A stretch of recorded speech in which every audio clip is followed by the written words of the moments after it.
बिस्मिल्लाहिर्रहमानिर्रहीम।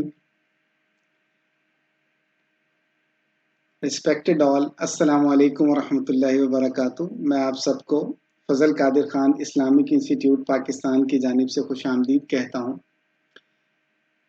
हमारे इंस्टीट्यूट का एक ही मिशन है and that is free and quality education for everyone. मुफ्त तालीम हो, मयारी तालीम हो और सबके लिए हो।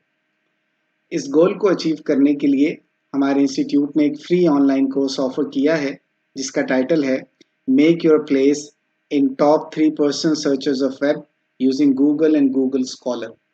अल्हम्दुलिल्लाह आज इस कोर्स का लेक्चर नंबर 7 है और उसका टाइटल है Curie formulation process.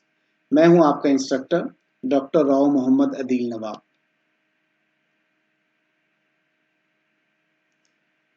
Lecture outline से शुरू करते हैं। इस लेक्चर में इंशाल्लाह सबसे पहले हम एक क्विक रिकैप लेंगे लास्ट लेक्चर का। Then I will present steps query formulation process using a template based approach. उसके बाद ये जो स्टेप्स हैं क्यूरी फॉर्मुलेशन प्रोसेस के, इंशाल्लाह इनको एक एग्जाम्पल्स के साथ एक्सप्लेन करने की कोशिश करूंगा। So the third part will be example query formulation process using a template based approach. Quick recap लेते हैं लास्ट लेक्चर का। लास्ट लेक्चर में हमने 3 मेन टाइप्स डिस्कस की थी क्यूरीज की, और हमने ये देखा था कि किस टाइप के प्रॉब्लम्स के लिए, किस टाइप के मसाइल के लिए किस टाइप की क्यूरी बेहतर रहेगी, या किस टाइप के प्रॉब्लम के लिए जो कम्बिनेशन ऑफ क्यूरीज है वो कौन सा बेहतर रहेगा। तो जो सबसे पहली क्यूरी हमने डिस्कस की थी वो थी कीवर्ड क्यूरी। और कीवर्ड क्यूरी एक या एक से ज्यादा वर्ड से मिलकर बनती है जिनको हम सर्च टर्म्स भी कहते हैं। और ये जो क्यूरी है हम ये गूगल को इनपुट करते हैं और गूगल हमें वेब पेजेस रिटर्न करता है जो हमारी क्यूरी से रेलेवेंट हो, ताकि हम अपनी इंफॉर्मेशन नीड को पूरा कर सकें। हमने पॉपुलर यूज केसेस डिस्कस किए थे कीवर्ड क्यूरी के, कि कीवर्ड क्यूरी को कहाँ कहाँ यूज करना ज्यादा फायदेमंद है। तो उसमें जो यूज केस था कि searching a concept and it's related concept, कि अगर आप कोई एक कॉन्सेप्ट सर्च करना चाहते हैं, जैसे कार है, और उससे रिलेटेड कॉन्सेप्ट सर्च करना चाहते हैं, तो कीवर्ड क्यूरी एक अच्छी चॉइस है।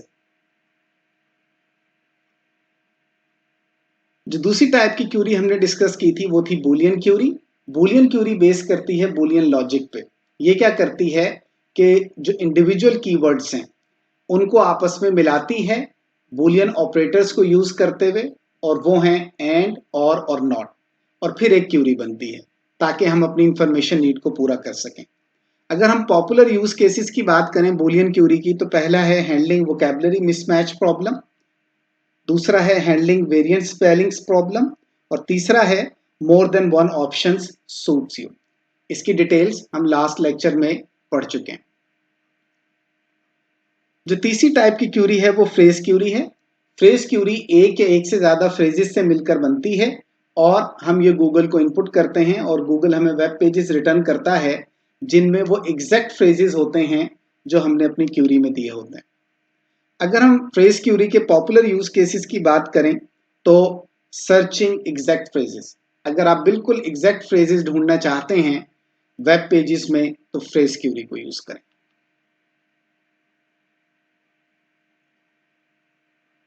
आज के लेक्चर की तरफ मूव करते हैं। Steps query formulation process using a template based approach.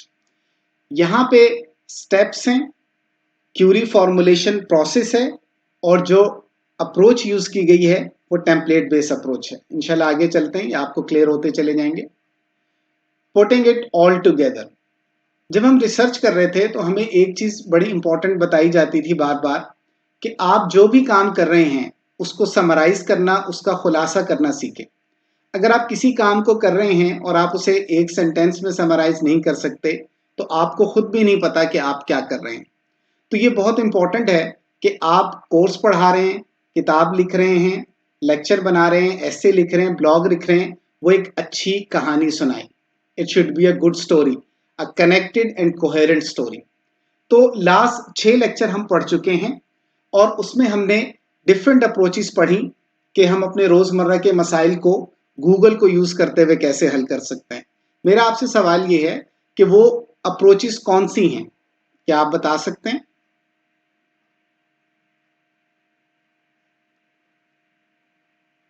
पहली अप्रोच सिस्टमैटिक थिंकिंग अप्रोच है। The next one is identifying most suitable solution approach. Next one is completeness and correctness approach. Then divide and conquer approach, half-cooked approach, and finally 100% effort with sincerity approach. Systematic thinking approach किसी भी problem को step by step solve करवाती है। Identifying most suitable solution approach, एक मसले के बहुत सारे हल हैं लेकिन आपने सबसे अच्छे हल को मुंतखब करना है। कंप्लीटनेस एंड करेक्टनेस अप्रोच में आपने किसी भी मसले का सही हल निकालना है और मुकम्मल हल निकालना है। डिवाइड एंड कंकर अप्रोच क्या करती है, एक बड़े मसले को छोटे छोटे मसलों में तकसीम करती है और उसके बाद उनको हल करती है, और वो जो छोटे छोटे मसाइल हैं उनके सॉल्यूशंस को, उनके हल को मिलाकर बड़े मसले को हल कर लेती है। हाफ कुक्ड अप्रोच ये है कि कुछ काम टीचर करके दे दे और कुछ काम स्टूडेंट कर दे। जैसे हम इस कोर्स में कर रहे हैं, लेक्चर में आपको पढ़ा रहे हैं, डिटेल एग्जाम्पल्स दे रहे हैं और फिर टू डू और योर टर्न में आपको आगे लेकर चल रहे हैं। और 100% एफर्ट विद सिंसेरिटी अप्रोच हुजूर सल्लल्लाहु अलैहि वसल्लम की मुबारक ज़िंदगी से मिलती है कि आप सल्लल्लाहु अलैहि वसल्लम ने अपने मिशन के लिए अपना सब कुछ लगाया और इखलास के साथ लगाया। ये बहुत इंपॉर्टेंट सवाल है जो अब मैं आपसे पूछने जा रहा हूँ कि अगर मैं इन 6 की 6 अप्रोचेस को समराइज करना चाहूँ तो वो समरी क्या होगी। ये बहुत इंपॉर्टेंट है और ये इस कोर्स की बैकबोन भी है कि जितने हमने 6 लेक्चर्स में एफर्ट की और आगे हम चीज़ों को बिल्डअप करेंगे तो उसमें ये चीज़ इंपॉर्टेंट है। जी, what is the main outcome of using a combination of these 6 approaches to solve a real world problem using Google? कि जो हमने 6 अप्रोचेस पढ़ी हैं कि डिफरेंट रोजमर्रा के मसाइल को हम गूगल के साथ हल कर सकें, इसका खुलासा क्या है जी? क्या आंसर है इसका? इसका आंसर है अ टेम्पलेट, सांचा जिसे कहते हैं। जैसे एक मिसाल है, छोटी सी ईंटें बनानी है तो पहले एक टेम्पलेट बनाते हैं, एक सांचा बनाते हैं। उस सांचे में फिर आप जो भी मटेरियल है ईंटें बनाने का वो डालते जाएं और बड़ी जल्दी ईंटें बनती चली जाती हैं।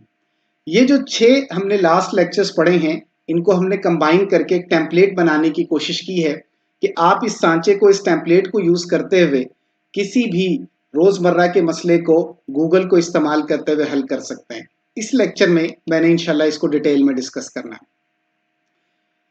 क्यूरी फॉर्मुलेशन प्रोसेस, क्यूरी बनाते कैसे हैं, ये पूरा एक प्रोसेस है। इसकी डेफिनेशन देखते हैं कि वो क्या है।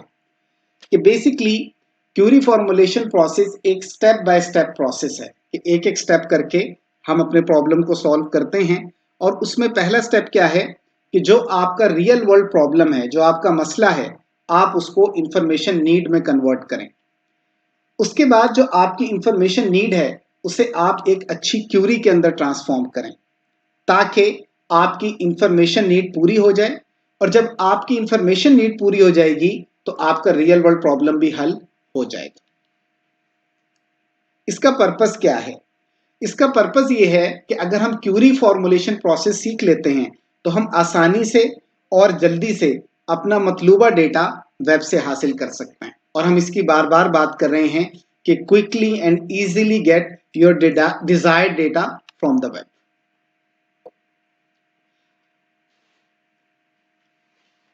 इंशाल्लाह मैं सिस्टमैटिक थिंकिंग अप्रोच को यूज करूंगा, यानी स्टेप बाय स्टेप प्रोसेस को यूज करते हुए आपको क्यूरी फॉर्मुलेशन प्रोसेस प्रेजेंट करूंगा। ये जो 8 स्टेप्स हैं आपने काइंडली इनको गौर से देखना है क्योंकि जो अगले लेक्चर्स हैं उनमें भी इनको हमने इस्तेमाल किया है रियल वर्ल्ड प्रॉब्लम्स को गूगल को यूज करते हुए सॉल्व करने के लिए। इसलिए हेडिंग इंपॉर्टेंट है, steps query formulation process using a template based approach. तो ये हमने एक टेम्पलेट बनाने की कोशिश की है। सबसे पहला स्टेप है कि complete and correct understanding of real world scenario, कि आप अपने जो रियल वर्ल्ड सिचुएशन है उसको पहले मुकम्मल तौर पे समझें और सही तौर पे समझें। यूनिवर्सिटी में पढ़ाते हुए 16 साल से ज़्यादा अरसा हो गया। एक चीज़ जो हमने बड़ी फील की कि हम आईटी के लोग हैं, टेक्नोलॉजी के लोग हैं, तो अक्सर एक सवाल आ रहा है कि टेक्नोलॉजी पढ़ाई जा रही है, टूल्स पढ़ाए जा रहे हैं, लेकिन किसी तालिब इल्म को ये नहीं सिखाया जा रहा कि इन टूल्स को, इन टेक्नोलॉजीज को इस्तेमाल करते हुए आपने अपने रोज़मर्रा के मसाइल कैसे हल करने हैं। इस कोर्स के अंदर इस चीज को फोकस किया गया है। आपको बार बार रोजमर्रा की जिंदगी से सिनेरियो दिए जा रहे हैं, सिचुएशंस दी जा रही हैं और बताया जा रहा है कि इन रियल वर्ल्ड प्रॉब्लम्स को, इन सिचुएशंस को आप गूगल और टेक्नोलॉजी को यूज करते हुए बड़ी आसानी से हल कर सकते हैं। तो ये बहुत ज्यादा इंपॉर्टेंट है कि ये स्किल हमारे अंदर पैदा हो। तो इसलिए कहानी जो शुरू होती है इस टेम्पलेट की, क्यूरी फॉर्मुलेशन प्रोसेस की, वो ये है कि सबसे पहले आप अपनी रियल वर्ल्ड सिनेरियो यानी सिचुएशन को समझें। उसके लिए जो पहला स्टेप है, write down real world scenario. मेरे पाकिस्तान के उस्ताद मोहतरम फरमाते हैं कि लिखना सीखें, लिखना सीखें, लिखना सीखें। लिखने से इंसानी सोचने समझने की सलाहियत बढ़ती है और सोचने समझने वाले लोग, गौर व फिक्र करने वाले लोग कभी गरीब नहीं रहते। मुझे इस बात से बहुत ज्यादा फायदा हुआ, इसलिए यहाँ वर्ड है राइट डाउन, लिखा करें।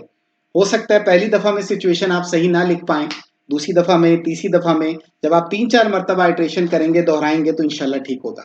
तो स्टेप 1.1 क्या है कि आपने रियल वर्ल्ड सिनेरियो लिखना है। अब दूसरी जो अहम चीज है कि जो आपने रियल वर्ल्ड सिनेरियो लिखा है, तो स्टेप 1.2 उसमें जो अहम नुक्ते हैं, जो मेन पॉइंट्स हैं, उनको हाईलाइट करें, उनको अंडरलाइन करें, उनको नोट करें कि ये जो मैंने रियल वर्ल्ड सिचुएशन लिखी है, इसमें अहम बातें कौन सी हैं, ताकि हम उनके ऊपर फोकस कर सकें, उन पे ध्यान ला सकें। तो इंशाल्लाह आप देखेंगे कि हमें अपनी रियल वर्ल्ड सिचुएशन को मुकम्मल तौर पे और सही तौर पे, कंप्लीटली एंड करेक्टली समझने में आसानी होगी।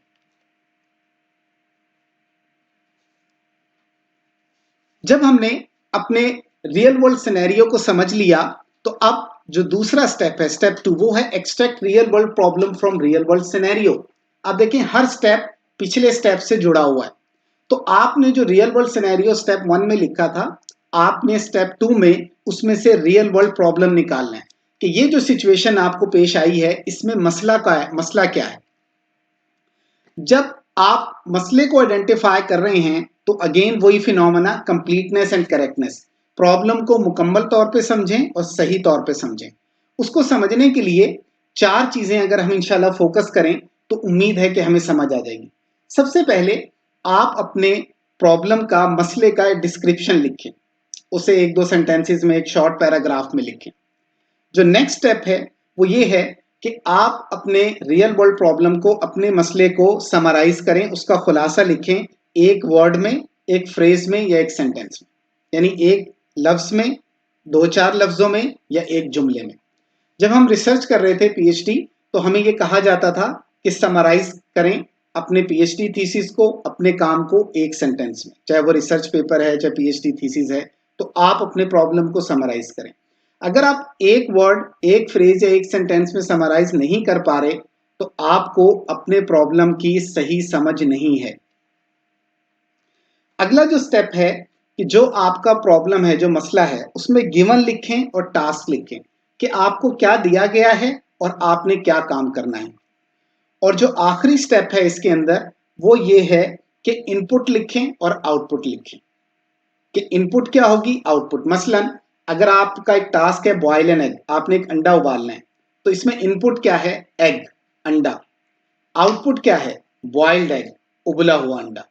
तो जब तक आपको इनपुट और आउटपुट सही तौर पे समझ नहीं आएगी, आपको अपना प्रॉब्लम क्लियर नहीं होगा। तो यहाँ पे नोट कीजिएगा, ये स्टेप नंबर 2.1 है और इस स्टेप नंबर 2.1 में 4 चीजें डिस्कस हो रही हैं। एक डिस्क्रिप्शन है प्रॉब्लम का, एक उसकी समरी है, एक गिवन एंड टास्क है और एक इनपुट और आउटपुट है। Step number 2.1।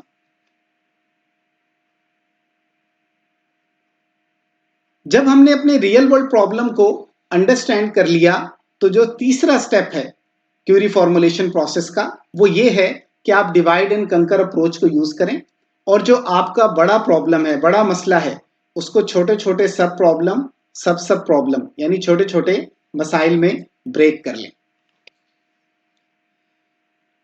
इसके लिए हमने स्टेप 3.1 रखा है कि आपने अपने रियल वर्ल्ड प्रॉब्लम को सब प्रॉब्लम्स और सब प्रॉब्लम्स में ब्रेक कर लिया।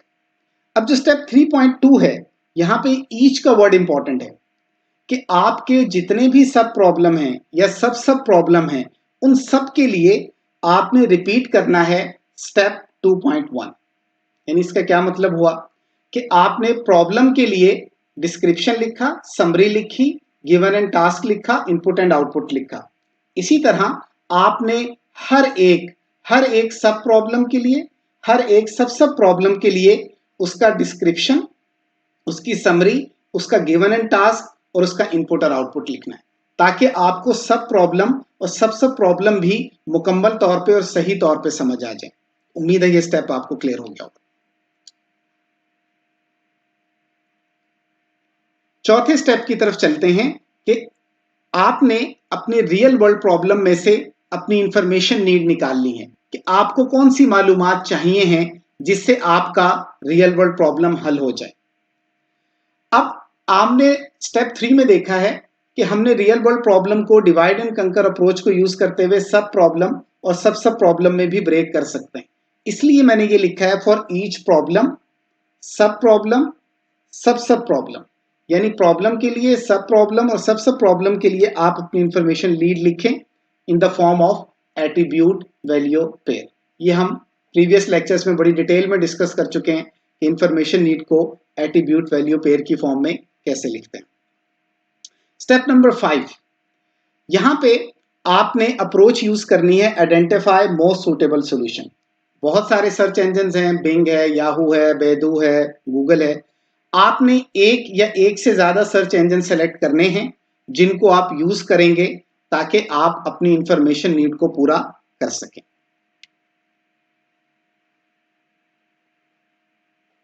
स्टेप नंबर 6, आपने अपनी इंफॉर्मेशन नीड को हाई क्वालिटी क्यूरी, अच्छी क्यूरीज में ट्रांसफॉर्म करना है। अब यहां पे आपने इंफॉर्मेशन नीड को एट्रीब्यूट वैल्यू पेयर फॉर्म में लिखा था, तो आपने उस एट्रीब्यूट वैल्यू पेयर फॉर्म की जो इंफॉर्मेशन है उसको इस्तेमाल करना है ताकि आप ऐसी क्यूरीज लिख सकें जो फास्ट भी हों और एक्यूरेट भी हों। अब ये पॉइंट मैं पहले भी रिपीट कर चुका हूं कि स्पीड और एक्यूरेसी में ट्रेड ऑफ है। स्पीड बढ़ाएं तो एक्यूरेसी कम हो जाती है, एक्यूरेसी बढ़ाएं तो स्पीड कम हो जाती है। हमें ऐसी क्यूरीज लिखनी है कि जो फास्ट भी हों और एक्यूरेट भी हों। स्टेप नंबर 7 की तरफ मूव करते हैं कि हमने स्टेप 5 में सर्च इंजन सेलेक्ट कर लिया था, एक या एक से ज्यादा। उन सर्च इंजन को यूज करते हुए हम वेब को सर्च करेंगे ताकि हम अपनी इंफॉर्मेशन नीड को पूरा कर लें। और इंफॉर्मेशन नीड को क्यों पूरा कर रहे हैं? ताकि हम अपने रियल वर्ल्ड प्रॉब्लम को हल कर सकें। अब इसमें स्टेप 7.1 को अगर आप देखें तो इसमें लिखा हुआ है फॉर ईच क्यूरी, यानी इसका मतलब ये हुआ कि एक रियल वर्ल्ड प्रॉब्लम को सॉल्व करने के लिए हो सकता है आपको एक से ज्यादा क्यूरीज लगानी पड़े। ये इंशाल्लाह आगे एग्जांपल आएगी तो आपको क्लियर हो जाएगा। आपने जितनी भी क्यूरीज हैं वो बारी बारी आपने सर्च इंजन को इनपुट करनी है और सर्च इंजन आपको रिटर्न करेगा web pages which are relevant to the query, और वो उस सर्च इंजन की आउटपुट होंगी जिसको हम सर्च रिजल्ट्स भी कहते हैं।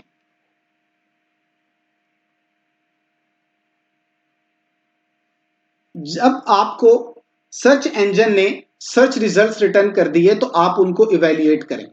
आप ये देखें कि जो वेब पेजेस आपको सर्च इंजन ने रिटर्न किए हैं उनकी क्वालिटी कैसी है, क्या उससे आपकी इंफॉर्मेशन नीड पूरी हो रही है, यानी if search results are satisfactory.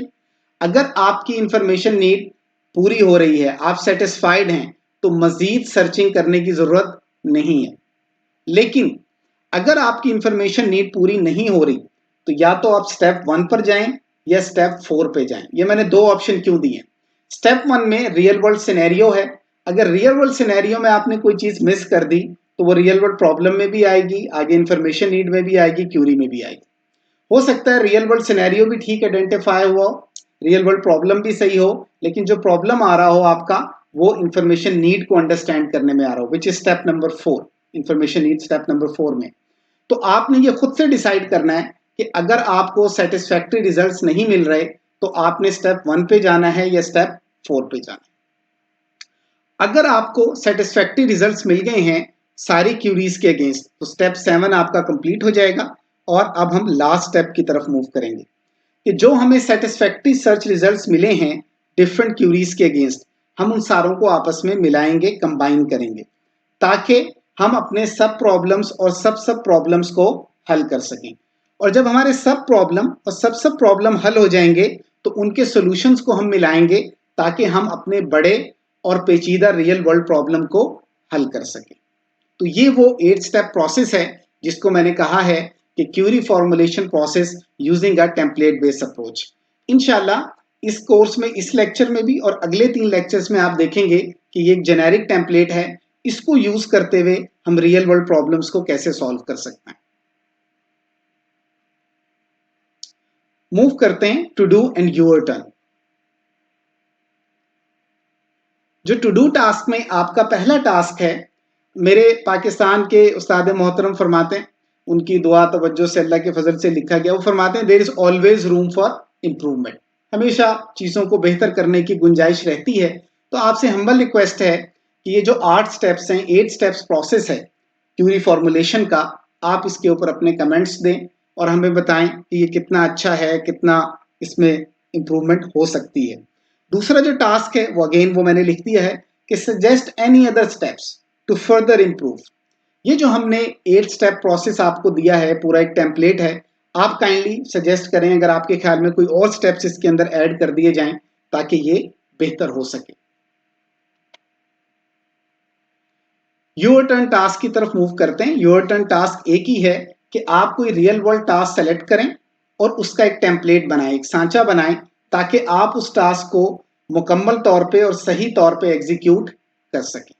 Select any real world task and write a template to completely and correctly execute it. अगर मैं समराइज करूं पिछले सेक्शन को, तो बेसिकली हमने 8 स्टेप्स का एक क्यूरी फॉर्मुलेशन प्रोसेस लिखा है जो कि एक सांचा है, एक टेम्पलेट है, और इसको यूज करते हुए हम बहुत सारे रियल वर्ल्ड प्रॉब्लम्स को सॉल्व कर सकते हैं। अब इंशाल्लाह हम एक रियल वर्ल्ड एग्जांपल लेंगे और देखेंगे कि ये 8 स्टेप प्रोसेस हमें कैसे हेल्प करता है गूगल को यूज करते हुए रियल वर्ल्ड प्रॉब्लम्स को सॉल्व करने में। यहाँ पे एक चीज बड़ी इंपॉर्टेंट है कि आप जब भी कोई एग्जाम्पल दें तो वो डिटेल्ड हो और सेल्फ एक्सप्लेनेटरी हो। डिटेल का मतलब तफसील उसमें पूरी होनी चाहिए, कोई चीज मिस ना हो, और दूसरा वो सेल्फ एक्सप्लेनेटरी हो कि उसको पढ़ने से रीडर को 80 से 90% चीजें समझ में आ रही हों। तो इंशाल्लाह इस सेक्शन में मैं एक डिटेल्ड और सेल्फ एक्सप्लेनेटरी एग्जाम्पल प्रेजेंट करने की कोशिश करूंगा ताकि ये बता सकूं कि जो स्टेप्स हैं query formulation process using a template based approach, ये किस तरह से हमें हेल्प करते हैं रियल वर्ल्ड प्रॉब्लम्स को सॉल्व करने में यूजिंग गूगल। पहला स्टेप है कि रियल वर्ल्ड सिनेरियो को लिखें। ये एक रियल वर्ल्ड सिनेरियो है जो आपके सामने लिखा हुआ है। इस सिनेरियो में अगर आप एक चीज नोट करें तो मैंने इंपॉर्टेंट पॉइंट्स को हाईलाइट नहीं किया हुआ। इस चीज को आपने गौर से देखना है। मैंने सिर्फ अभी रियल वर्ल्ड सिनेरियो लिखा है। आपने गौर करना है कि एक रियल वर्ल्ड सिनेरियो ऐसे लिखा हो और एक रियल वर्ल्ड सिनेरियो लिखा हो जिसमें मैंने इंपॉर्टेंट पॉइंट्स को हाईलाइट किया हो, तो किससे आपको रियल वर्ल्ड सिनेरियो की बेहतर समझ आती है। रियल वर्ल्ड सिनेरियो कॉन्टिन्यूड है अभी नेक्स्ट स्लाइड के ऊपर भी। ये यहाँ पे, ये मैंने आपके लिए रियल वर्ल्ड सिनेरियो यहाँ पे मुकम्मल हो गया। स्टेप 1.1 आपने रियल वर्ल्ड सिनेरियो लिख दिया। अगले स्टेप की तरफ मूव करते हैं। यहाँ पे इंशाल्लाह मैं रियल वर्ल्ड सिनेरियो को भी एक्सप्लेन करता हूँ कि ये है क्या, लेकिन आप गौर करें यहाँ पे मैंने इंपॉर्टेंट पॉइंट्स को हाईलाइट किया। Mister Mohammad Irfan Islamic studies में एमफिल कर रहे हैं इल्म इरफान यूनिवर्सिटी से। उन्होंने अपने एमफिल के थीसिस पे काम करना शुरू किया है और उनके सुपरवाइजर का नाम है डॉक्टर अली।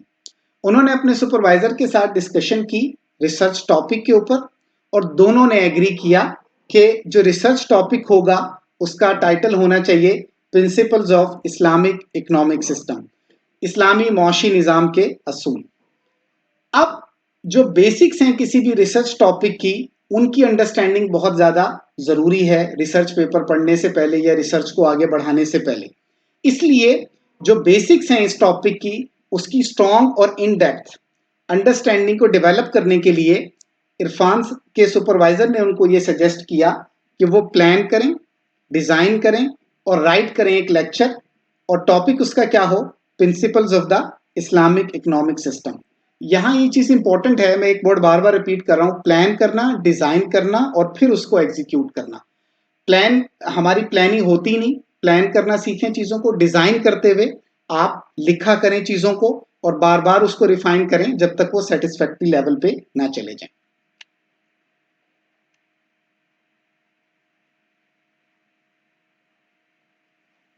जो इरफान के सुपरवाइजर हैं डॉक्टर अली, उन्होंने हाफ कुक्ड अप्रोच को यूज किया और अपने स्टूडेंट को गाइड किया और उसको ये बताया कि जब वो एक अच्छा लेक्चर प्लान, डिजाइन और डेवलप करने के लिए जा रहा है तो उसे किन चीजों के ऊपर फोकस करना चाहिए। तो उन्होंने 3 पॉइंट्स बताए। एक है introduction to Islamic economic system, कि उसका तारुफ लिखे इस्लामी माशी निज़ाम का। फिर main principles of Islamic economic system, कि उसके बुनियादी असूल क्या हैं। और तीसरा कंक्लूजन। तो ये देखिए टीचर ने हाफ कुक्ड अप्रोच यूज की, एक आउटलाइन बना के दे दी और इरफान के लिए चीजों को आसान कर दिया। और आपने ये डिफरेंस भी फील किया होगा कि एक रियल वर्ल्ड सिनेरियो को वैसे लिखना है और एक उसके मेन पॉइंट्स को हाईलाइट करके लिखना है। स्टेप नंबर 2 की तरफ मूव करते हैं कि जो रियल वर्ल्ड सिनेरियो है उसमें से हमने किसको निकालना है, रियल वर्ल्ड प्रॉब्लम को। और रियल वर्ल्ड प्रॉब्लम को जब हमने निकालना है तो उसमें 4 चीजें डिस्कस करनी है। पहला उसका डिस्क्रिप्शन, दूसरा उसकी समरी, तीसरा गिवन एंड टास्क और चौथा इनपुट और आउटपुट। तो सबसे पहले हम रियल वर्ल्ड प्रॉब्लम डिस्क्रिप्शन लिखेंगे। आप देखें कि रियल वर्ल्ड सिनेरियो काफी बड़ा था और जो रियल वर्ल्ड प्रॉब्लम डिस्क्रिप्शन है वो काफी समराइज्ड है, उसका खुलासा है, छोटा है। अब यहाँ पे एक वर्ड इंपॉर्टेंट है, गुड स्टार्टिंग पॉइंट। किसी भी रिसर्च को, तहकीक को, चाहे वो एमफिल का थीसिस हो, चाहे वो पीएचडी का थीसिस हो, उसका एक अच्छा स्टार्टिंग पॉइंट ये होता है कि जो उसकी बेसिक्स हैं उसकी आपको स्ट्रॉन्ग और इन डेप्थ अंडरस्टैंडिंग हो। तो basically to have a good starting point to research in MS thesis, Mr. Irfan needs to develop a strong and in-depth understanding of it, principles of Islamic economic system. अब इस गोल को achieve करने के लिए उसने क्या करना है, स्टूडेंट ने प्लान करना है, डिजाइन करना है और डेवलप करना है एक डिटेल्ड और सेल्फ एक्सप्लेनेटरी लेक्चर। और उसका टॉपिक क्या होना चाहिए, principles of the Islamic economic system. तो आप देखिए कि ये बिल्कुल मेन क्रक्स है जो हमने रियल वर्ल्ड सिनेरियो में से निकाल ली है, लेकिन अगेन ये एक पैराग्राफ की फॉर्म में है। नेक्स्ट ये जो स्टेप है वो ये कहता है कि आप अपने रियल वर्ल्ड प्रॉब्लम डिस्क्रिप्शन को एक वर्ड, एक फ्रेज या एक सेंटेंस में समराइज करें। तो अगर आप गौर से देखें, जो लास्ट स्लाइड में डिस्क्रिप्शन था वो काफी बड़ा था और यहां हमने इसे एक सेंटेंस में समराइज करने की कोशिश की है। वो क्या है, plan, design and develop a detailed and self explanatory lecture on principles of the Islamic economic system. Plan करें, डिजाइन करें और बनाएं एक तफसीली और सेल्फ एक्सप्लेनेटरी लेक्चर इस्लामी माशी निज़ाम के असूलों पर। अगर आप गौर से देखें तो रियल वर्ल्ड सिनेरियो काफी बड़ा था, हमने उसका खुलासा लिया रियल वर्ल्ड प्रॉब्लम डिस्क्रिप्शन में और रियल वर्ल्ड प्रॉब्लम डिस्क्रिप्शन का जो खुलासा है, जो समरी है, वो एक सेंटेंस में यहां पर आ गई। तो अगर आप ये 3 स्टेप नहीं कर सकते तो आपको अपने प्रॉब्लम की अंडरस्टैंडिंग सही नहीं है। ये बहुत ज्यादा इंपॉर्टेंट है। अगर हम इसको फर्दर ब्रेक करें एट्रीब्यूट वैल्यू पेयर में, तो गिवन क्या है हमें, लर्निंग मटेरियल, वो मटेरियल जिससे हमने सीखना है, हमने लर्न करना है principles of Islamic economic system. अब ये जो हमारे पास लर्निंग मटेरियल है, जो ये हमें 2 तरह से मिल सकता है। एक ऑफलाइन नॉलेज सोर्सेज हैं जैसे कि लाइब्रेरी है, आप लाइब्रेरी में चले जाएं, और एक ऑनलाइन नॉलेज सोर्सेज हैं जैसे कि वेब, जैसे हम इस कोर्स के अंदर इसको इस्तेमाल कर रहे हैं। तो आपको गिवन क्या है, लर्निंग मटेरियल, वो आप लाइब्रेरी भी ऑफलाइन नॉलेज सोर्सेज यूज कर सकते हैं फॉर एग्जाम्पल, इसी तरह वेब, उनको भी ऑनलाइन नॉलेज सोर्सेज को भी यूज कर सकते हैं। तो आपके ख्याल में अगर ये गिवन हो तो टास्क क्या है, जी आपसे सवाल है मेरा।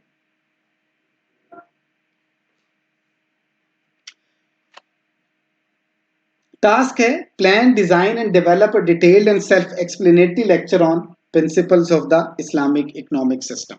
आप देखें कि हमने इसको एट्रीब्यूट वैल्यू पेयर में फर्दर ब्रेक कर लिया है। अब इसको मजीद फाइन ग्रेन पे ले जाने के लिए यहां पे एक नोट मैं आपको बता दूं कि ये जो एग्जांपल हम ले रहे हैं इसमें हम ऑफलाइन नॉलेज सोर्सेज को यूज नहीं करेंगे जैसे कि लाइब्रेरी है। इंशाल्लाह हम ऑनलाइन नॉलेज सोर्सेज को यूज करेंगे जैसा कि वेब। लास्ट पॉइंट पे हमने गिवन एंड टास्क को डिस्कस किया था, इस पॉइंट पे हमने इनपुट और आउटपुट को डिस्कस करना है। तो अगर इनपुट हमारे पास लर्निंग मटेरियल है तो आउटपुट क्या होनी चाहिए? जी आपसे सवाल है। Lecture principles of Islamic economic system. अगर आप गौर से देखें, real world problem description, summary of real world problem description in one word, phrase और sentence, given and task, input and output, ये देखने में आपस में रिलेटेड भी हैं और डिफरेंट भी हैं। और अगर आप इन चारों को क्लियरली अंडरस्टैंड कर लेते हैं तो इसका मतलब ये है कि आपको अपने रियल वर्ल्ड प्रॉब्लम की प्रॉपर अंडरस्टैंडिंग है, आप अपने मसले को सही तौर पे समझे हैं। नॉर्मली एमफिल पीएचडी के वाइवे भी लेते हैं और स्टूडेंट से पूछते हैं कि इनपुट क्या है, आउटपुट क्या है, उसे नहीं आता। गिवन क्या है, टास्क क्या है, नहीं आता। पीएचडी के थीसिस में पूछते हैं सवाल के क्या आप अपने पूरे पीएचडी थीसिस को एक सेंटेंस में समराइज कर सकते हैं, तो अक्सर जवाब क्या है? नो। इन चीजों को सीखें ताकि क्लियर अंडरस्टैंडिंग हो सके चीजों की, आप एक अच्छे सर्चर और एक अच्छे रिसर्चर बन सकें। अगले स्टेप की तरफ मूव करते हैं और स्टेप 3 ये कहता है कि हम जो हमारा रियल वर्ल्ड प्रॉब्लम है बेसिकली वो है lecture principles of the Islamic economic system. अब स्टेप 3 ये कहता है कि हम इस प्रॉब्लम को डिवाइड एंड कंकर अप्रोच को यूज करते हुए सब प्रॉब्लम्स और सब प्रॉब्लम में ब्रेक करके देखें। तो अगर हम देखें कि हमारे पास जो पहला सब प्रॉब्लम आ रहा है वो है introduction of Islamic economic system. हमने अपने लेक्चर को 3 सब प्रॉब्लम्स में ब्रेक किया है, वो मैं आगे आपको बाकी 2 सब प्रॉब्लम अगली स्लाइड्स पे दिखाता हूं। पहला सब प्रॉब्लम है introduction of Islamic economic system. अब इसको आगे हमने एट्रीब्यूट वैल्यू पेयर में ब्रेक किया है। मैंने आपको पहले बताया था कि अगर किसी कॉन्सेप्ट को समझना हो तो 10 चीजों पे फोकस करें: definition, purpose, importance, applications, strengths, weaknesses, suitable to use, given and task, input and output, 1 to 5 examples. यहां पे मैंने जो एट्रीब्यूट सेलेक्ट किए हैं वो 5 हैं कि जो इस्लामिक इकोनॉमिक सिस्टम है, माशी निज़ाम है इस्लाम का, उसकी तारीफ क्या है, उसका मकसद क्या है, उसकी अहमियत क्या है, उसके फवायद क्या हैं और उसकी स्ट्रेंथ्स क्या हैं। तो आप देखें हमारा जो प्रॉब्लम था lecture principles of Islamic economic system, उसको हमने सब प्रॉब्लम में ब्रेक किया, introduction of Islamic economic system, और उसको आगे 5 एट्रीब्यूट्स में ब्रेक किया। जो हमारे पास दूसरा सब प्रॉब्लम है वो है main principles of Islamic economic system. ये सब प्रॉब्लम है, इसको आगे हमने सब प्रॉब्लम्स में ब्रेक किया है। तो पहला सब प्रॉब्लम क्या है? प्रिंसिपल 1, और इसमें भी हमने वही 5 एट्रीब्यूट रखे हैं जो पहले थे: definition, purpose, importance, applications and strengths. दूसरा सब प्रॉब्लम है principle number 2, economic freedom with a certain limit. इसके भी हमने वही 5 एट्रीब्यूट रखे हैं: डेफिनेशन, पर्पस, इंपॉर्टेंस, एप्लीकेशंस और स्ट्रेंथ्स। इसी तरह से जो तीसरा सब प्रॉब्लम है वो है हमारा principle 3, social justice, definition, purpose, importance, applications और स्ट्रेंथ्स। अगर आप गौर से देखें ये सब प्रॉब्लम नंबर 2 है। सब problem number 2, main principles of Islamic economic system, इस्लामी माशी निज़ाम के बुनियादी असूल। इसको हमने 3 सब प्रॉब्लम्स में ब्रेक किया है। प्रिंसिपल 1, प्रिंसिपल सब प्रॉब्लम्स में ब्रेक किया है, प्रिंसिपल 1, प्रिंसिपल 2 और प्रिंसिपल 3, और हर एक के हमने 5 एट्रीब्यूट लिए हैं। अब आपकी मर्जी है कि आप इसमें कौन कौन सी इंफॉर्मेशन लेना चाहते हैं, लेकिन ये एट्रीब्यूट्स आपको हेल्प करते हैं कि आप अच्छे तरीके से अपने प्रॉब्लम को अंडरस्टैंड कर सकें और सॉल्व कर सकें। जो तीसरा सब प्रॉब्लम हमारे पास है वो है कंक्लूजन। उसमें जो मैंने एट्रीब्यूट्स लिए हैं वो हैं ऑब्जर्वेशंस, एनालिसिस, मेन फाइंडिंग्स और कंक्लूजन। तो आप देखें कि मेन प्रॉब्लम को 3 सब प्रॉब्लम्स में ब्रेक किया और आगे जहां जरूरत पड़ी सब प्रॉब्लम्स में ब्रेक किया, और हमने हर एक के एट्रीब्यूट्स लिखे हैं। अब इन एट्रीब्यूट्स की जो वैल्यूज हैं वो फाइंड आउट करना क्या हो जाएगा? आसान हो जाएगा। एक चीज और इंपॉर्टेंट रखें, जहन में रखें, इंपॉर्टेंट है कि जो ऑर्डर ऑफ एट्रीब्यूट्स है ये अहम होता है। ऐसा नहीं हो सकता कि आप डेफिनेशन से पहले पर्पस लिखते हैं। आप पहले डेफिनेशन लिखते हैं, फिर पर्पस लिखते हैं, फिर इंपॉर्टेंस लिखते हैं, फिर एप्लीकेशन, फिर स्ट्रेंथ, इस तरह से। तो आपने अपने एट्रीब्यूट्स का ऑर्डर जरूर देखना है कि जो मालूमात आप किसी टॉपिक के बारे में लिख रहे हैं वो किस ऑर्डर में लिख रहे हैं।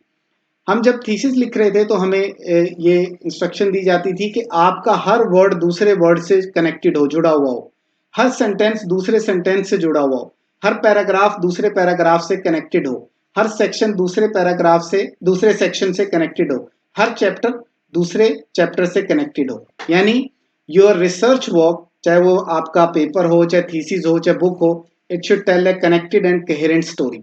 यानी उसमें चीजें आपस में रब्त हो, जुड़ी हुई हो और एक अच्छी कहानी सुना रही हो। तो ये बहुत इंपॉर्टेंट है जब आप लिखते हैं। हमने यहाँ पे लिखा है कि हर सब प्रॉब्लम और सब प्रॉब्लम के लिए स्टेप 2.1 को रिपीट करें। यानी हर सब प्रॉब्लम और सब प्रॉब्लम के लिए उसका डिस्क्रिप्शन लिखें, समरी लिखें एक वर्ड फ्रेज या सेंटेंस में, गिवन एंड टास्क लिखें, इनपुट एंड आउटपुट लिखें। तो रियल वर्ल्ड प्रॉब्लम के लिए मैंने आपको लिख के दिखाए हैं, आपके सामने अभी पिछली स्लाइड्स गुजरी हैं। आपसे ये मेरी हम्बल रिक्वेस्ट है जो पार्टिसिपेंट्स हैं इस कोर्स के, कि जो सब प्रॉब्लम्स हैं और सब प्रॉब्लम्स हैं जो पिछली स्लाइड्स पे आए हैं, उनके लिए description, summary, given and task, input and output आप लोग लिखिए। होपफुली आप जो मैंने रियल वर्ल्ड प्रॉब्लम के लिए चीजें लिखी हैं वो आपको हेल्प करेंगी इसको लिखने के लिए। जो नेक्स्ट स्लाइड्स हैं इंशाल्लाह इसमें मैं इंफॉर्मेशन नीड एक्सट्रैक्ट करूंगा एक सब प्रॉब्लम के लिए। टोटल 3 सब प्रॉब्लम थे, introduction of Islamic economic system, main principles of Islamic economic system और कंक्लूजन।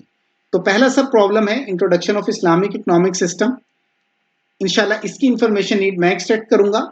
आपसे रिक्वेस्ट है कि जो बाकी 2 सब प्रॉब्लम है, main principles of Islamic economic system और जो कंक्लूजन है, उसकी इंफॉर्मेशन नीड आप एक्सट्रैक्ट करें।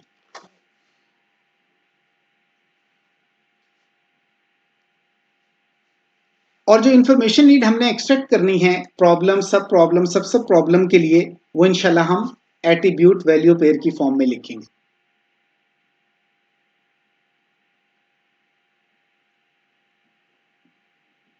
एक चीज बहुत जरूरी है, चीजों का तज्जिया करना, बगौर मुआयना करना। मोहम्मद इरफान ने एनालाइज किया और उन्होंने देखा कि जो उनका पहला सब प्रॉब्लम है introduction of Islamic economic system, उसकी इंफॉर्मेशन नीड को पूरा करने के लिए उन्हें 5 क्यूरीज लिखनी पड़ेंगी, 5 इंफॉर्मेशन नीड्स लिखनी पड़ेंगी। पहली इंफॉर्मेशन नीड क्या है कि mister Irfan wants to know about definition of Islamic economic system, के मोहम्मद इरफान ये जानना चाहते हैं कि इस्लामी माशी निज़ाम की तारीफ क्या है। ये उनकी पहली इंफॉर्मेशन नीड है, ये पहली मालूमात हैं जो उन्हें चाहिए। दूसरी इंफॉर्मेशन नीड ये है कि वो जानना चाहते हैं कि पर्पस क्या है इस्लामिक इकोनॉमिक सिस्टम का। तीसरी जो इंफॉर्मेशन नीड है कि मिस्टर इरफान ये जानना चाहते हैं कि इस्लामिक इकोनॉमिक सिस्टम की अहमियत क्या है, इंपॉर्टेंस क्या है।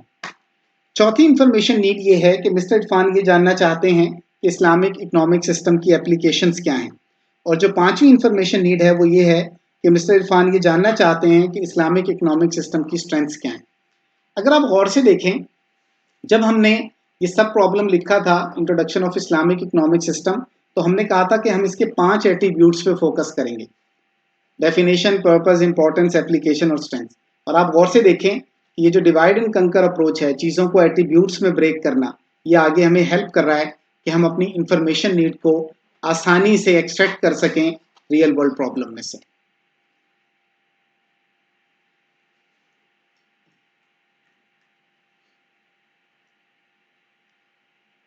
जो नेक्स्ट स्लाइड्स हैं इसमें इंशाल्लाह जो इंफॉर्मेशन नीड नंबर 1 है, इसको मैं एक या एक से ज्यादा क्यूरीज में आपको ट्रांसफॉर्म करके दिखाऊंगा। आप गौर से देखें कि मैंने भी 5 इंफॉर्मेशन नीड्स लिखी हैं, उनमें से मैं इंफॉर्मेशन नीड नंबर 1 को क्यूरीज में ट्रांसफॉर्म करके दिखाऊंगा। जो पार्टिसिपेंट्स हैं इस कोर्स के, उनसे ये रिक्वेस्ट है कि इंफॉर्मेशन नीड नंबर 2, 3, 4 एंड 5, उसके लिए एक या एक से ज्यादा क्यूरीज जो भी लिखनी है वो आप लिखकर देखें।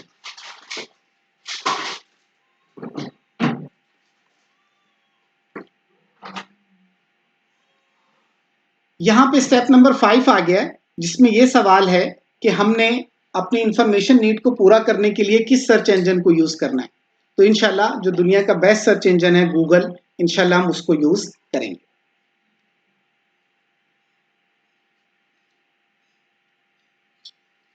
अगले स्टेप की तरफ मूव करते हैं, स्टेप नंबर 6। और स्टेप नंबर 6 ये है कि जो हमारी इंफॉर्मेशन नीड है और एट्रीब्यूट वैल्यू पेयर की फॉर्म में है, हम उसे फास्ट और एक्यूरेट क्यूरीज में कन्वर्ट करें। तो अगर हम अपनी इंफॉर्मेशन नीड नंबर 1 को देखें तो वो है कि मोहम्मद इरफान जानना चाहते हैं इस्लामी माशी निज़ाम की तारीफ, कि mister Irfan wants to know about definition of Islamic economic system.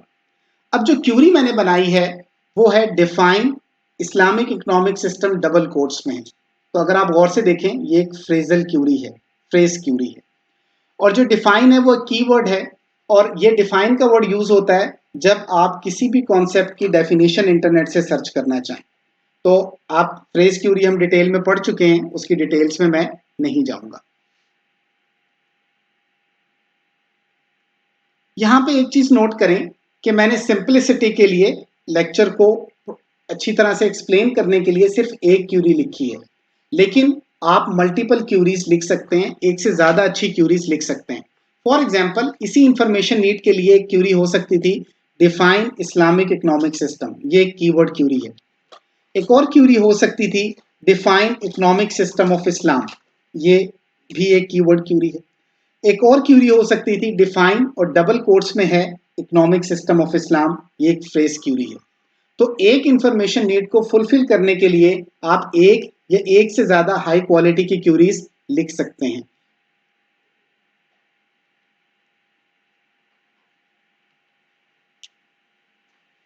जो नेक्स्ट स्लाइड्स हैं इंशाल्लाह इसमें मैं एक क्यूरी को यूज करूंगा और वो क्यूरी गूगल को दूंगा, और गूगल मुझे जो डेटा इंफॉर्मेशन रिटर्न करेगा उसका मैं एनालिसिस आपके सामने पेश करूंगा।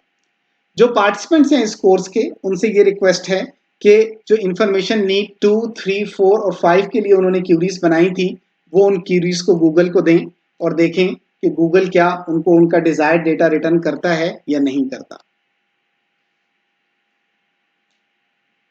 स्टेप 7 पे मूव करते हैं और जो क्यूरी है वो गूगल को इनपुट करते हैं ताकि वो हमें सर्च रिजल्ट्स रिटर्न करे। ये क्यूरी है define Islamic economic system double quotes में। ये क्यूरी मैंने गूगल को दी और होपफुली आप भी ये क्यूरी इनपुट कर सकते हैं, गूगल को ऐसा कोई मसला नहीं है। गूगल ने जो हमें सर्च रिजल्ट्स रिटर्न किए वो ये थे। अब यहाँ एक चीज बड़ी अहम है कि इस क्यूरी का जो मकसद है वो क्या है, वो इंफॉर्मेशन नीड को पूरा करना है, और वो इंफॉर्मेशन नीड क्या है कि इस्लामी मुआशी निज़ाम की तारीफ क्या है, मैं उसकी डेफिनेशन ढूंढना चाह रहा हूं, ये मेरा गोल है।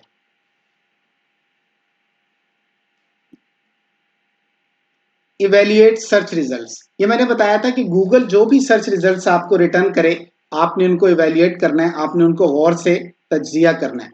अगर वो रिजल्ट सेटिस्फैक्ट्री हो तो आप मजीद सर्चिंग ना करें, लेकिन अगर वो सेटिस्फैक्ट्री नहीं है तो आप स्टेप 1 या स्टेप 4 पे चले जाएं, डिपेंडिंग अपॉन योर सिचुएशन। अब यहाँ एक चीज इंपॉर्टेंट है कि जो पहले टॉप 10 सर्च रिजल्ट्स हैं जो गूगल ने हमें दिए, तो मोहम्मद इरफान ने उनको एनालाइज किया और उसमें से 2 वेब पेजेस को सेलेक्ट किया ताकि वो डेफिनेशन फाइंड आउट कर सकें इस्लामिक इकोनॉमिक सिस्टम की। वो 2 वेब पेजेस कौन से हैं? मैं ये क्यूरी रन करके इसलिए नहीं दिखा रहा कि आप रन करेंगे तो ये आपके सामने रिजल्ट्स आ जाएंगे। असल ये इसको पूरे प्रोसेस को समझना है। अगर आप देखेंगे जो पहली डेफिनेशन है ये विकीपीडिया से है, आप इसका URL देख सकते हैं en.wikipedia.org। ये डेफिनेशन फ्रॉम विकीपीडिया है, ये विकीपीडिया ने मुझे डेफिनेशन दी है और इस डेफिनेशन को मैंने यहाँ पे क्या कर लिया है, कॉपी पेस्ट कर लिया है। जो दूसरी डेफिनेशन मिली वो कहाँ से मिली, वो इस्लामी मार्केट्स .com के नाम से वेबसाइट है और इस वेबसाइट से हमें ये डेफिनेशन मिली। मैं आपसे एक हम्बल रिक्वेस्ट करूंगा कि आप क्विकली इन दोनों डेफिनेशंस को एक दफा पढ़ लें।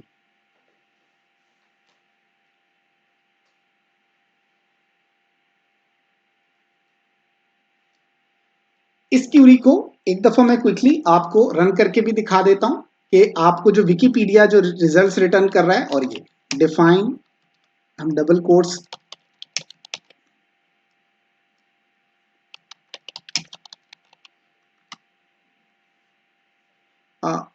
ये देखें, ये गूगल ने मुझे सर्च रिजल्ट्स रिटर्न किए हैं। तो ये देखें पहला पेज इस्लामी मार्केट्स .com का, और यहाँ पे मोस्ट प्रॉब्ली ये विकीपीडिया ने डेफिनेशन दी हुई है, ये वाली जो डेफिनेशन है। तो मैंने विकीपीडिया और ये इस्लामी मार्केट्स .com जो टॉप के रिजल्ट्स हैं इनकी डेफिनेशंस को प्रेफर किया और इनको मैंने यहाँ पे कॉपी पेस्ट कर लिया।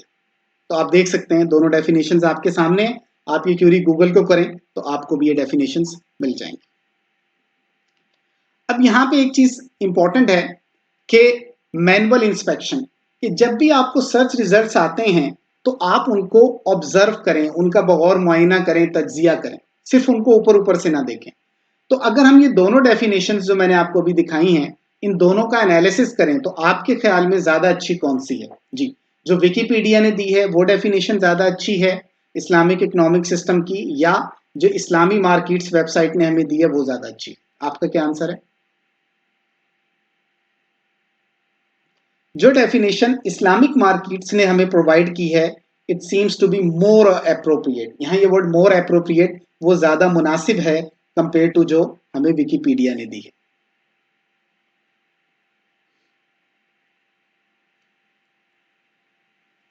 यहां पे हमारा एनालिसिस जो कंक्लूड हो रहा है दो डेफिनेशंस के बारे में, अगर आप if you want to get more accurate data from web using Google, it is important to carefully inspect the search result.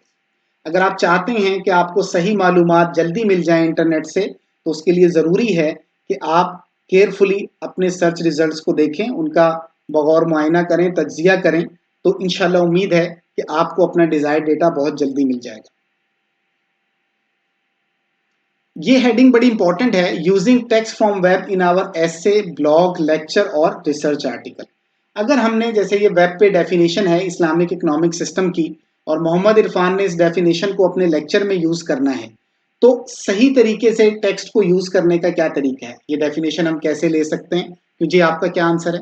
How can we properly use text from web in our essay और blog और lecture और research article और book और anything? जी, basically दो main approaches हैं। अगर आप सही तरीके से जो टेक्स्ट आपको वेब से मिल रहा है उसको अपने डॉक्यूमेंट में इस्तेमाल करना चाहते हैं, पहली अप्रोच है approach one, use exact words of definition. Approach two है use paraphrase version of definition. यानी पहली अप्रोच ये है कि जो अल्फाज डेफिनेशन में दिए हुए आप उनको एज इट इज इस्तेमाल कर लें, लेकिन इस अप्रोच को इनकरेज नहीं किया जाता, इसकी हौसला अफजाई नहीं की जाती। तो दूसरी अप्रोच है कि आप जो डेफिनेशन आपको वेब से मिली है उसको पैराफ्रेज करें। पैराफ्रेज करने का मतलब ये है कि उसको अपने अल्फाज में लिखें, इस तरह से लिखें कि जो वेब के ऊपर डेफिनेशन है और जो आपने पैराफ्रेज किया है उसे, दोनों के मायने तो एक जैसे हों लेकिन अल्फाज का इस्तेमाल मुख्तलिफ हो। इसको पैराफ्रेज करना कहते हैं। यहाँ एक अहम नोट है, अगर आप अप्रोच वन यूज कर रहे हैं तो अप्रोच वन को यूज करते हुए अगर आपने exact words of definition use करने हैं तो आपने वो एग्जैक्ट वर्ड्स डबल कोट्स में देने, और जो इस्लामिक मार्केट वेबसाइट है उसका आपने रेफरेंस भी देना है। ये दोनों चीजें बहुत ज्यादा अहम है। अगर आप पैराफ्रेज करके यूज कर रहे हैं डेफिनेशन को, तो उसमें भी जरूरी है कि आप पैराफ्रेज वर्जन लिखें डेफिनेशन का, लेकिन उसे डबल कोट्स में लाने की जरूरत नहीं है। लेकिन यहां पे भी आपको रेफरेंस देना पड़ेगा इस्लामिक मार्केट वेबसाइट का। तो अगर आप गौर करें, चाहे आप exact words of definition use करें, चाहे आप paraphrase version of definition use करें, आपने सोर्स का रेफरेंस जरूर देना है। अगर आप सोर्स का रेफरेंस नहीं देते तो ये प्लेजरिज्म है, ये प्लेजरिज्म है।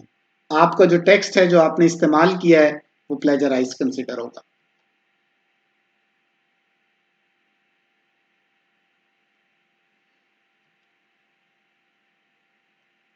यहां पे मैं आपको एग्जाम्पल दिखा रहा हूं कि अगर अप्रोच वन यूज की जाए, use exact words of definition, तो आप देख सकते हैं कि ये जो डेफिनेशन इस्लामी मार्केट से, ये डबल कोट्स में, ये स्टार्टिंग कोट है, ये एंडिंग कोट है, और यहाँ पे मैंने islamicmarkets.com जो वेबसाइट है इसके वेब पेज का पूरा यूआरएल दिया है। यहाँ एक चीज इंपॉर्टेंट है, लास्ट विजिटेड 3 जनवरी 2022, यानी मैंने आखिरी दफा इस पेज को कब देखा था, जब मैंने ये डेफिनेशन इससे कॉपी पेस्ट की थी। ये लिखना बहुत ज्यादा जरूरी है। क्यों? क्योंकि जो वेब पेजेस हैं उनका जो टेक्स्ट है, कंटेंट है, वो अपडेट होता रहता है। तो ऐसा ना हो कि 6 महीने बाद कोई देखे इसी वेब पेज को तो उसका कंटेंट चेंज हो। तो आप कह सकते हैं कि जब मैंने देखा था तो इसका कंटेंट ये था। दूसरी अप्रोच देखते हैं, पैराफ्रेज वर्जन ऑफ डेफिनेशन। ये पैराफ्रेज मैंने खुद से किया है। एक चीज याद रखिएगा, अगर आप टेक्स्ट को अच्छे तरीके से पैराफ्रेज करना चाहते हैं तो आपकी डोमेन नॉलेज स्ट्रांग होनी चाहिए, यानी उस मजमून के बारे में जो आपकी मालूमात हैं वो बहुत अच्छी होनी चाहिए, तभी आप अच्छा पैराफ्रेज कर सकते हैं, वरना आप नहीं कर सकेंगे। तो ये मैंने उस डेफिनेशन को पैराफ्रेज करके लिखा है, लेकिन अगर आप गौर से देखें तो मैंने रेफरेंस उसी वेब पेज का दिया है और उसी तरह से मैंने लास्ट विजिटेड को भी मेंशन किया है। तो आप गौर से देखें, चाहे एग्जैक्ट वर्ड्स ऑफ डेफिनेशन है या पैराफ्रेज वर्जन ऑफ डेफिनेशन है, मैंने दोनों में जो रेफरेंस है वेबसाइट का वो दिया है। और डिफरेंस क्या है कि ये डबल कोट्स में आ रहा है एग्जैक्ट वर्ड्स में, और ये मैंने खुद से पैराफ्रेज किया। तो समरी ये है कि अगर आप वेब से टेक्स्ट को यूज कर रहे हैं तो जो ज्यादा अच्छी अप्रोच है वो ये है कि आप टेक्स्ट को पैराफ्रेज करें अपने वर्ड्स में और उस सोर्स का रेफरेंस दें।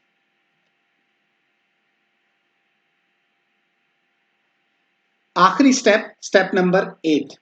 अगर आप गौर से देखें कि जो प्रॉब्लम था, आपने एक लेक्चर बनाना है principles of Islamic economic system पे, उसको 3 सब प्रॉब्लम्स में ब्रेक किया, इंट्रोडक्शन, मेन प्रिंसिपल्स और कंक्लूजन। इंट्रोडक्शन के 5 एट्रीब्यूट थे, डेफिनेशन, पर्पस, इंपॉर्टेंस, एप्लीकेशंस और स्ट्रेंथ्स। आप देखिए मैंने आपको डेफिनेशन वाला जो पार्ट है वो गूगल को यूज करते हुए सॉल्व करके दिखाया है। इसी तरह से आप पर्पस, इंपॉर्टेंस, एप्लीकेशन और स्ट्रेंथ्स को भी कर सकते हैं। अगर आप इन पांचों को कंबाइन करें तो आपका पहला सब प्रॉब्लम सॉल्व हो जाता है, जो कि है introduction of Islamic economic system. इसी तरह से जो main principles of Islamic economic system है उसको हमने सब प्रॉब्लम्स में ब्रेक किया था, और उसमें भी अगेन वही एट्रीब्यूट्स हैं, definition, purpose, importance, applications and strengths. अगर आप उनको भी सॉल्व कर लें इसी तरह से जो अप्रोच मैंने भी आपको दिखाई है, तो आपका दूसरा सब प्रॉब्लम भी सॉल्व हो जाएगा। जो तीसरा सब प्रॉब्लम है वो कंक्लूजन है, जिसमें ऑब्जर्वेशंस हैं, आपका एनालिसिस है, मेन फाइंडिंग्स है और कंक्लूजन है। वो भी आप जब आर्टिकल लिखेंगे तो उसमें से एक्सट्रैक्ट कर सकते हैं। अगर आप इन तीनों सब प्रॉब्लम्स के सॉल्यूशंस को कंबाइन करें तो आपका जो मेन प्रॉब्लम है that is lecture on principles of Islamic economic system, वो सॉल्व हो जाएगा। तो उम्मीद है कि अगर आप इस अप्रोच को यूज करें तो आप कोई भी इस किस्म का प्रॉब्लम सॉल्व कर सकते हैं, कोई ऐसे हो, बुक हो, ब्लॉग हो, इस सिस्टमैटिक अप्रोच को यूज करते हुए आप उसे सॉल्व कर सकते हैं। तो मैं उम्मीद करता हूं कि अगर आप इस पूरे को लिखना चाहें, लेक्चर डिजाइन करना चाहें, तो इस अप्रोच को यूज करते हुए और गूगल को इस्तेमाल करते हुए आप बड़ी आसानी से अपना डिजायर्ड डेटा कलेक्ट कर सकते हैं और उस डेटा को कंबाइन करके एक अच्छा लेक्चर डिजाइन कर सकते हैं। ना सिर्फ इस टॉपिक पे लेक्चर डिजाइन कर सकते हैं, इंशाल्लाह आप किसी भी टॉपिक पे अच्छा लेक्चर डिजाइन कर सकते हैं। टू डू और योर टर्न टास्क की तरफ मूव करते हैं। हमने एक रियल वर्ल्ड सिनेरियो आपको दिया है। जो पहला टू डू टास्क है,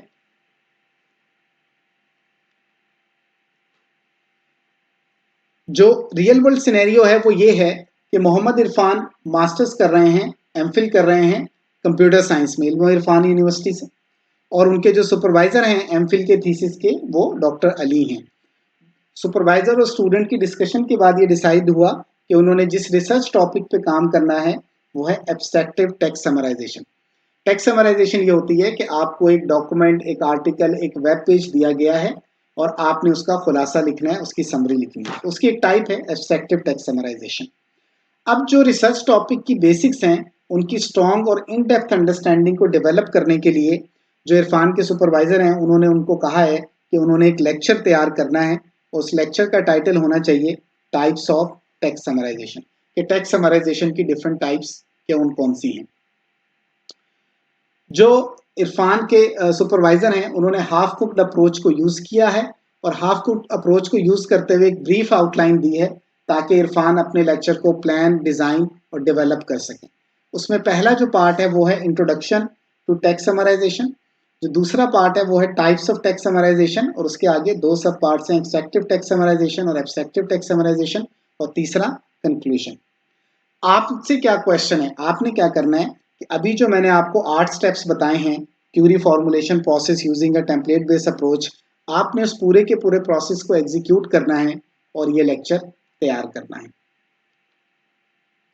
यहाँ एक पॉइंट नोट कीजिएगा कि यहाँ पे जो मैंने आपको टू डू टास्क दिया है इसमें मैंने इसको हाईलाइट नहीं किया रियल वर्ल्ड सिनेरियो को, आपने इसमें से मेन पॉइंट्स को खुद से हाईलाइट करना है। योर टर्न टास्क की तरफ आते हैं। योर टर्न टास्क में आपने एक रियल वर्ल्ड सिनेरियो खुद से सेलेक्ट करना है, जैसे कि हमने आपको टू डू टास्क 1 में दिया है।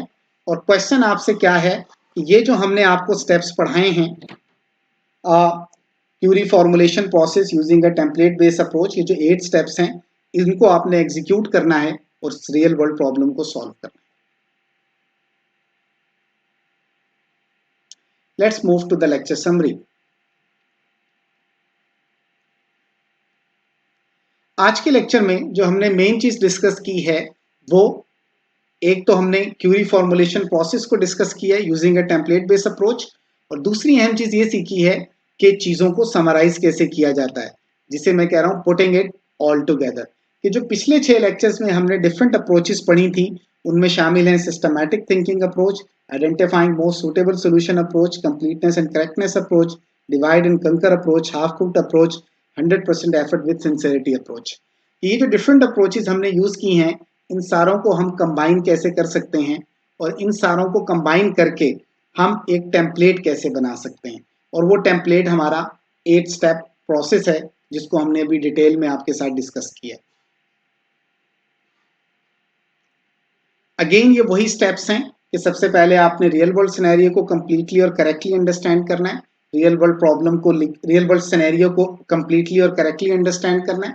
सबसे पहले रियल वर्ल्ड सिनेरियो को लिखें, उसके बाद उसमें जो मेन पॉइंट्स हैं उनको हाईलाइट करें। स्टेप 2 में रियल वर्ल्ड सिनेरियो में से रियल वर्ल्ड प्रॉब्लम को एक्सट्रैक्ट करें, और उसको कंप्लीटली और करेक्टली समझने के लिए आप अपने रियल वर्ल्ड प्रॉब्लम का डिस्क्रिप्शन लिखें, फिर उसको समराइज करें एक वर्ड में, फ्रेज में या सेंटेंस में, फिर आप गिवन और टास्क लिखें, और उसके बाद फाइनली इनपुट और आउटपुट लिखें।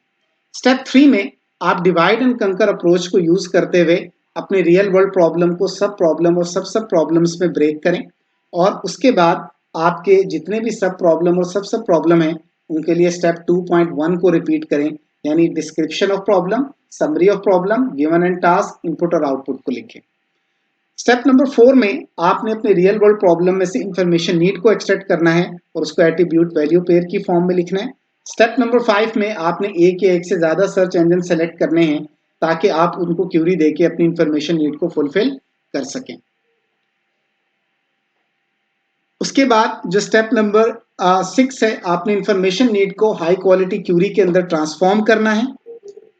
उसके बाद स्टेप नंबर 7 में आपने जो अपनी क्यूरीज हैं वो सर्च इंजन को इनपुट करनी है, और जो सर्च इंजन आपको सर्च रिजल्ट्स रिटर्न करे आपने उनको इवेल्युएट करना है, उनको एनालाइज करना है। अगर सर्च रिजल्ट सेटिस्फैक्ट्री हैं तो आप मजीद सर्चिंग ना करें और आपकी जो इन्फॉर्मेशन नीड है वो पूरी हो चुकी है। लेकिन अगर सर्च रिजल्ट सेटिस्फैक्ट्री नहीं है तो आप स्टेप 1 या स्टेप 4 पे मूव कर जाए। अगर आपको सेटिस्फैक्ट्री रिजल्ट्स मिल चुके हैं तो जो आखिरी स्टेप है, स्टेप नंबर 8, उसमें आपने अपने जो सेटिस्फैक्ट्री सर्च रिजल्ट्स हैं उन सबको कंबाइन करना है, और ताकि जो सब प्रॉब्लम और सब प्रॉब्लम्स के सॉल्यूशंस हैं उनको कंबाइन करके जो हमारा बिग और कॉम्प्लेक्स रियल वर्ल्ड प्रॉब्लम है उसको हम सॉल्व कर सकें। इंशाल्लाह in next lecture I will present a detailed discussion on Google search operators and searching techniques. अभी हमने क्यूरी फॉर्मुलेशन प्रोसेस को डिटेल में देखा, टाइप्स ऑफ क्यूरीज को डिटेल में देखा। आगे क्यूरी फॉर्मुलेशन प्रोसेस को फर्दर इंप्रूव करने के लिए और फर्दर रिफाइन करने के लिए हम गूगल सर्च ऑपरेटर्स और सर्चिंग टेक्निक्स को पढ़ेंगे।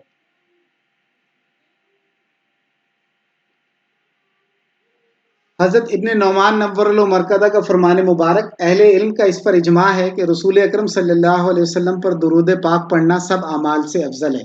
अल्लाह पाक से दुआ है कि अल्लाह पाक हमें हजरत मोहम्मद सल्लल्लाहु अलैहि वसल्लम पर कसरत से दुरूद पाक पढ़ने की तौफीक अता फरमाए। जज़ाकुमुल्लाह खैर, आपके लिसनिंग का और तवज्जो का शुक्रिया।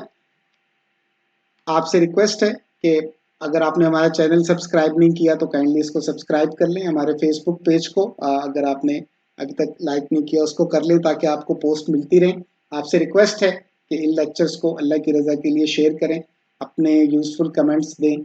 इंशाल्लाह